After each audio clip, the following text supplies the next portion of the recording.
It's a great chance to communicate with me, massively jet-lagged, and actually tell the truth. So, I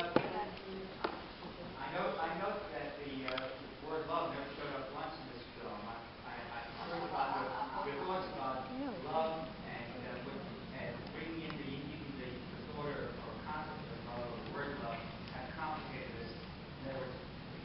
Was enough to work without that?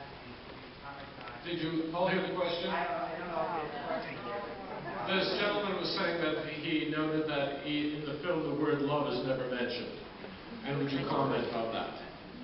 Not the word, but the sense of it. The sense of it. Well, The sense of it is not mentioned? no, not mentioned. It's not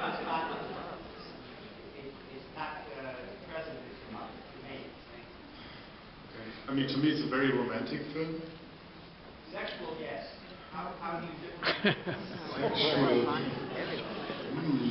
Okay, we're starting on a very high level of complication.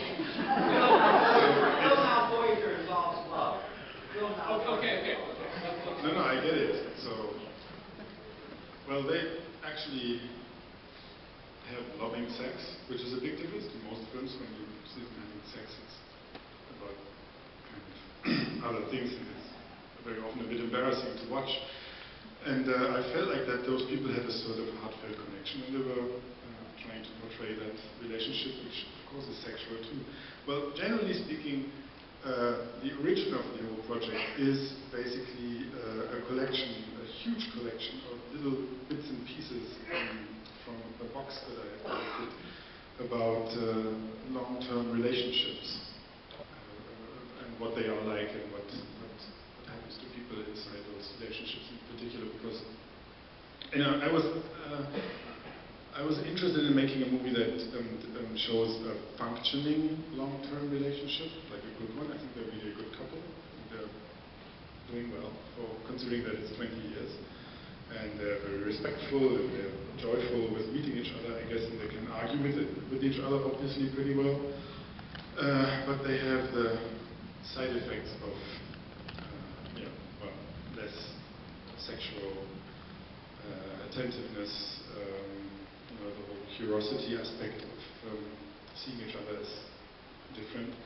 So I collected all these things that sort of were scenes or moments or fractions of what I feel like this is, which I consider to be love. I mean, I think they are a very solidly loving couple, and I congratulate them to make it up to 20 years before they actually, I mean, I don't know whether they cheated on each other before, but I kind of very conservatively thought that it might have been the really first time.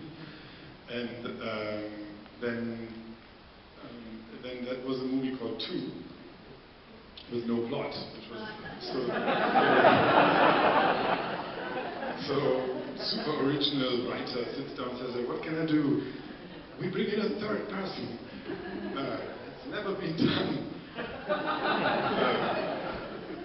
Okay, well, that wasn't the most original part, but suddenly when I, of course, then ended up with this idea that, which ultimately everybody has to admit, it sounds like a complete manufactured movie idea that they both fall in love with the same guy and actually keep it as a secret from each other. So that, which was something that I could really embrace because I thought it was the fun challenge about this film, to make it plausible.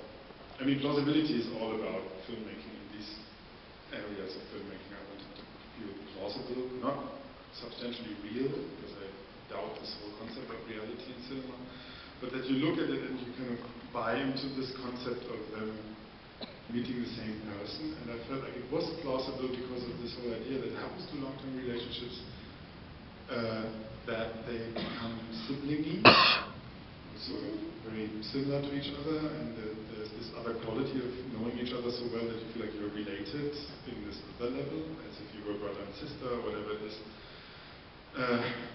And that because you become similar, you of course also your object of affection is potentially more the same. So what they are missing is sort of identical. That's why this can happen, in my opinion. And that's why you somehow buy into it. I hope.